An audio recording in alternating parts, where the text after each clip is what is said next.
Number first बोल रहा है the RL of the point A which in on floor is 100 meter. मतलब जो हमारा आरियल पॉइंट ए है वहाँ का आरियल दिया गया है 100 meter and back side reading दी गई है 2.445 मीटर।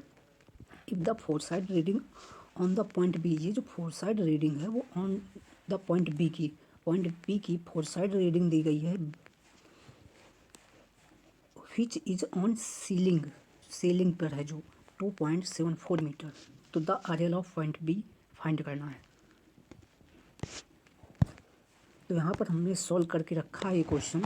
बोला गया RL of the point A 100 meter on floor पे है, back side on point A 2.445 meter, then fourth side on point B, जो फोर्थ साइड है वो पॉइंट बी पे है, वो क्या है 2.745 मीटर ऑन सीलिंग।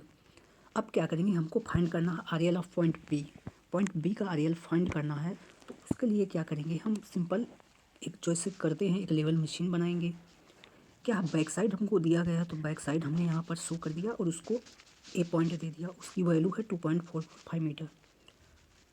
अगेन हमारी लेवलिंग मशीन जो यहाँ पर रख दी गई है और जो आरियल दिया गया है वो 100 मीटर दिया गया है। फिर इसके बाद बोला है कि वो एक सीलिंग है। तो हमने क्या किया, जो सीलिंग है मतलब ऊपर से रीडिंग ली गई है, नीचे से नहीं है। तो हमने इसे एज्यूम करके चला कि ये हमारा सीलिंग है जिसकी रीडिंग आई है 2.745 मीटर। जो फोर बियरिंग बता रहा है यही फोर बियरिंग है, sorry four side, not a four bearing, four side. अब क्या करेंगे, अब हमारे पास इसको सॉल्व करने के कई सारे मेथड है। एक हम फार्मूला भी बना लेते हैं, जैसे आर फाइंड करना तो आर इक्वल टू हो जाता है एच आई माइनस एफ एस। तो उससे पहले हमको एच आई मतलब हाइट ऑफ इंस्ट्रूमेंट फाइंड करना पड़ेगा। तो H I equal R L plus B S. तो इससे हमने क्या कर लिया, ये जो इंस्ट्रूमेंट है इसकी हाइट ऑफ इंस्ट्रूमेंट फाइंड कर लिया, एच आई फाइंड कर लिया। एच आई फाइंड करने के बाद हमारे पास जो आया एच आई 102.445 मीटर आ गया। अब क्या करेंगे, अब हमने यहाँ इंस्ट्रूमेंट की हाइट पता कर ली। हमको यहाँ का आरियल पता था ए पॉइंट का, बट हमको बी पॉइंट का आरियल नहीं पता है। तो बी पॉइंट का आरियल पता करने के लिए तो अब आपको पता है कि क्योंकि ये पॉइंट क्या है, ये पॉइंट बहुत ग्रेटर है, तो उसके लिए हम फार्मूला लगा देंगे RL of point B HI आई माइनस एफ एस। अब एफ एस को माइनस क्यों रखा है, क्योंकि ये जो सीलिंग है वो मतलब ऐसा माने इन्वर्टेड है, क्योंकि जो हमारी छत होती है वो ऊपर से रीडिंग ली गई है, ऊपर से है, तो इसीलिए उसको इन्वर्टेड रखा गया है। तो वही रीडिंग को हम माइनस किए हैं, फिर इसको यहाँ पर जो दोनों को अब माइनस में प्लस हो प्लस कर दिए। जो फाइनली जो हमारे पास आंसर आ गया है 105.190 मीटर आ गया। तो देख लेते हैं ऑप्शन नंबर कौन सा सही है हमारा। तो जो हमारा ऑप्शन नंबर डी है ये इसका करेक्ट ऑप्शन हो जाएगा। Next question, the first observation take on turning point. बोल रहा है जो फर्स्ट ऑब्जर्वेशन है वो टर्निंग पॉइंट पर, टेक ऑन टर्निंग पॉइंट पर पहला ऑब्जर्वेशन कौन सा लिया जाता है, तो वो हमारा होता है बैक साइड।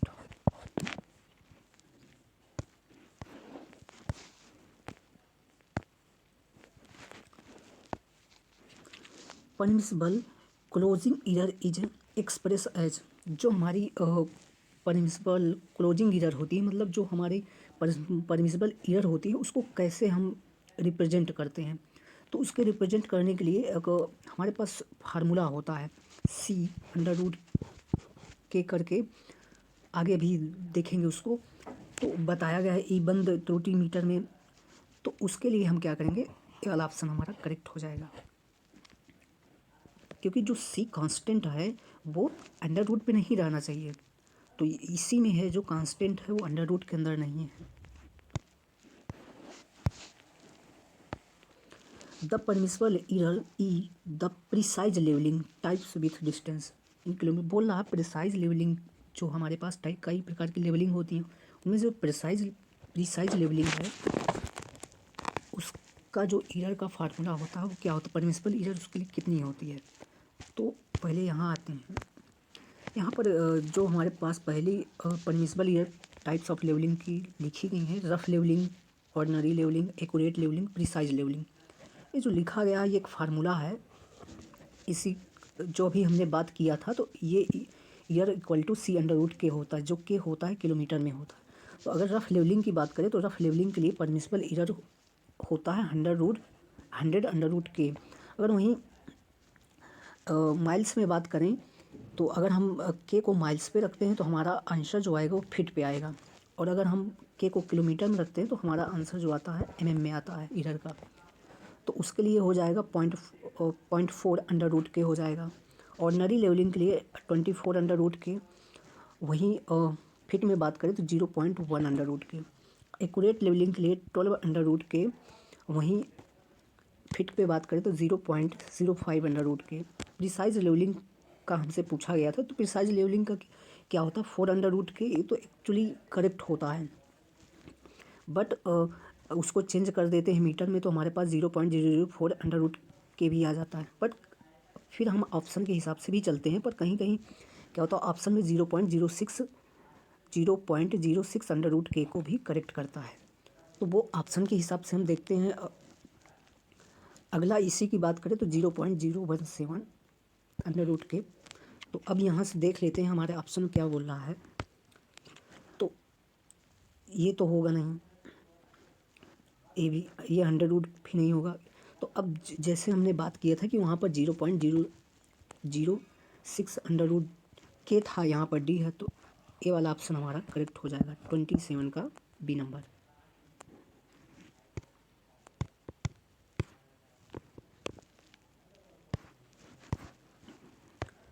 अगला question, which of the following levelling is necessary for the carrying levelling across any obstacle requiring a long side between 2 points so situated where no place is there for set up a leveling midway between 2 points। बोला है जब किसी बिंदुओं के बीच मध्य में एक स्थल स्थापित करने की जगह ना हो, वैसे मतलब कोई भी हम ऐसी सर्वे कर रहे हैं जहाँ पर मध्य में जो हमारा है मतलब मिड में हमारे स्टाफ को स्थापित करने की व्यवस्था ना हो, तो वहाँ पर कौन सी लेवलिंग करते हैं। तो वहाँ पर पहली क्लास में भी देखा था हमने कि वहाँ पर रेसिप्रोकल लेवलिंग कर देते हैं हम लोग, जैसे नदी हो गया, नहर। तो अब यहाँ पर जो है मिड पे स्टाफ रखने की सुविधा नहीं है, तो हम फिर क्या करते हैं, इस तरफ रखते, इस तरफ, दोनों तरफ रख कर लेते हैं, तो वो हो जाती है रेसिप्रोकल लेवलिंग। क्वेश्चन नंबर 29, नदी के आर पार फिर वही बात बोल रहा है। A levelling operation is planned to be run across a river, which of the following levelling operation shall be use for performing this. नदी के आर पार संतुलन करने के लिए फिर वही बात यहाँ पर उसने पूछ ली कि जैसे कोई रिवर्स है और यहाँ पर लेवलिंग करनी है तो स्टाफ को मिड पे रखा नहीं जा सकता, कौन सी लेवलिंग करेंगे, तो यहाँ भी रेसिप्रोकल लेवलिंग ही की जाएगी।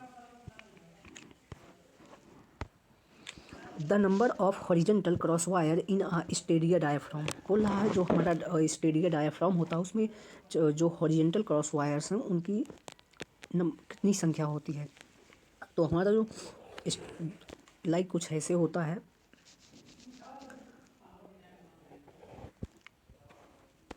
यहाँ स्क्रूज लगे होते हैं और ये होते हैं स्टेडिया वायर। तो इसने पूछा number of horizontal cross wire in a Stadia, तो 1 2 3। तो मेरे पास क्या हो जाएंगे, 3 वायर्स हो जाएंगे जो कि हॉरिजेंटल हैं, और इन तो option number D is correct हो जाएगा।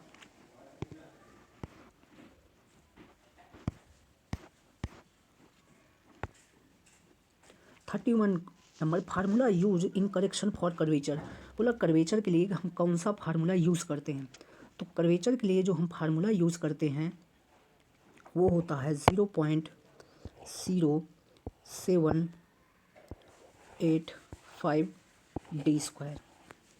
यही फार्मूला हम कर्वेचर के लिए यूज करते हैं। अब देख लेते हैं ऑप्शन में 0.00784 नहीं, रॉन्ग, ए भी नहीं, 0.07849 डी स्क्वायर, यही हमारा करेक्ट आंसर हो जाएगा। अगला question 32, the correction for curvature and combined correction for curvature and reflection for a distance. बोल रहा पहले तो हमको करेक्शन फॉर कर्वेचर के कारण करेक्शन बतानी है और कंबाइंड करेक्शन के कारण। अब कंबाइंड करेक्शन पे आप जानते हैं दोनों चीज़ आती है, कर्वेचर एंड रिफ्लेक्शन, जिसकी डिस्टेंस दिया गया है 1500 मीटर। तो आइए इसको सॉल्व करते हैं। जैसा यहाँ पर सॉल्व किया है, क्योंकि हमारे पास जो डिस्टेंस थी वो मीटर में दी गई है और चूँकि हमारे फार्मूला के अकॉर्डिंग वो किलोमीटर पे होनी चाहिए, तो हमने किलोमीटर पे इसको चेंज कर लिया। फिर हमसे पहला पूछा है कि करेक्शन फॉर कर्वेचर, कारण करेक्शन को निकालने के लिए हमारे पास फार्मूला था 0.0785 डे स्क्वायर, जिसमें किलोमीटर में। तो जो हमारा किलोमीटर पे आ गया डिस्टेंस, उसको जब हम रख कर सॉल्व करेंगे तो हमारे पास 0.16625 मीटर वैल्यू आ जाएगी। इसके बाद कंबाइंड करेक्शन के लिए हमारे पास जो फार्मूला निकल गया था 0.0673 डी स्क्वायर। यहाँ पर भी हम जो हमारा डिस्टेंस है उसको रखेंगे, मल्टीप्लाई बाई करवाएंगे तो हमारे पास आ जाएगा 0.151425 मीटर। अब क्या है, हमको एमएम में चेंज करने की नीड क्यों पड़ रही, क्योंकि जो हमारा क्वेश्चन है, जो क्वेश्चन के ऑप्शंस है आप देखेंगे अभी, वो एमएम में दिए गए थे, तो इसलिए हमको मतलब हमारा ये जो आंसर आया है वो मैच नहीं कर रहा था। फिर हमने देखा कि अगर हम एमएम में चेंज करते हैं तो हमारा कोई ऑप्शन करेक्ट हो जाएगा। तो जो कर्वेचर के कारण आया है 176 mm आया है, 151 mm आया। अब ऑप्शन पे चलते हैं, तो ये है। तो चूँकि मीटर पे तो हमारा आंसर आया था, पर मीटर पे दिया गया था, पर मीटर पे ये हमारा ऑप्शन सही नहीं था। तो सही आंसर क्या होगा, ऑप्शन नंबर सी, जो कि एमएम में है। अगला question, how many types of levels are use in surveying. Surveying में कितने प्रकार के लेवल्स यूज किए जाते हैं ये बताना है। तो जनरली हम 6 प्रकार के लेवल्स यूज करते हैं, dumpy level, auto level, reversible level, OC level, tilting level, ऐसे होते हैं। तो 6 प्रकार के लेवल्स हम यूज करते हैं। 35 number, the imaginary level surface with reference to which vertical distance of the point are measured is called as. पूछा हुआ काल्पनिक सतह, वह कौन सा काल्पनिक सतह होता है जिसके संदर्भ, जिसके रेफरेंस से अन्य बिंदुओं की उच्चता ज्ञात की जाती है। वो ऐसा कौन सा तल है जिसके संदर्भ में अन्य बिंदुओं की उच्चता ज्ञात करते हैं। तो वो जो हमारा होता है वो डेटम सरफेस होती है। डेटम सरफेस से ही हम अन्य बिंदुओं की उच्चता के बारे में बताते हैं। अगला question 30 number 6, which among the following is responsible for establishing permanent benchmark. बोल रहा है इनमें से कौन जो है रिस्पॉन्सिबल होता है परमानेंट बेंचमार्क स्थापित करने के लिए। तो क्या होता है, government department such as PWD, railway etcetera, हाँ यही होते हैं जो इनको रिस्पॉन्सिबल होते हैं ये स्थापित करने के लिए। जो हर एक जगह जो पीडब्ल्यूडी होते हैं उनका अपना एक होता है बेंचमार्क। वर्ल्ड ट्रेड नहीं कर सकते, एजुकेशन नहीं कर सकते, प्राइवेट ऑर्गेनाइजेशन नहीं कर सकते हैं, ओनली फॉर गवर्नमेंट डिपार्टमेंट्स।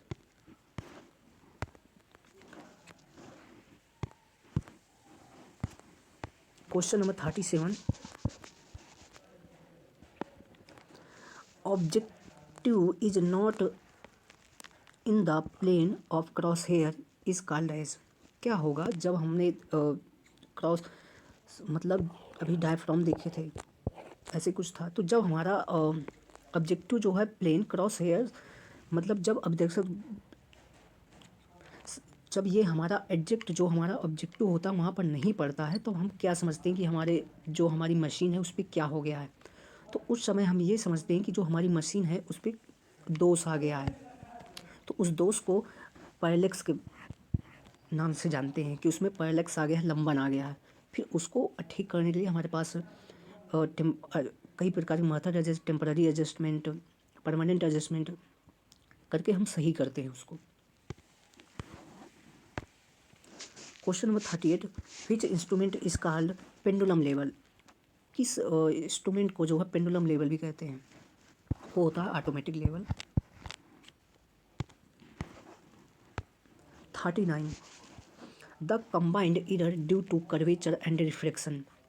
बोल रहा है the combined error due to curvature and reflection के कारण कंबाइंड एरर क्या होती है। तो कंबाइंड एरर को फार्मूला आप जानते हैं क्या होता है 0.0673। आपने देखा था कि 0.0785 डी स्क्वायर, और जो हमारे पास रिफ्रैक्शन के कारण थी 0.112 डी स्क्वायर। और चूँकि ये प्लस थी और ये माइनस थी, तो हम इनको जब माइनस कर देते तो हमारे पास जो रिजल्ट आ जाता है वो आ जाता है 0.0673, जो हमारा डी नंबर ऑप्शन करेक्ट हो जाएगा। अगला क्वेश्चन, क्वेश्चन नंबर 40, बोला a level is set on a station at a distance of 500 metre from point A. एक स्टेशन है जो सेट किया गया है और जो पॉइंट ए की दूरी है, और ये यहाँ पर कुछ पॉइंट ए है, उसकी डिस्टेंस जो है यहाँ से वो 500 मीटर है। एंड 800 मीटर पॉइंट बी, और यहीं से जो है एक पॉइंट बी भी आगे सेट किया गया है और जिसकी डिस्टेंस 800 मीटर है यहीं से स्टॉप स्टेशन से। The stop is kept at point A and B. जो स्टॉप है एक पॉइंट ए पर रखा गया और एक बी पर रखा गया, जिसकी रीडिंग है 1.55 एंड 1.95।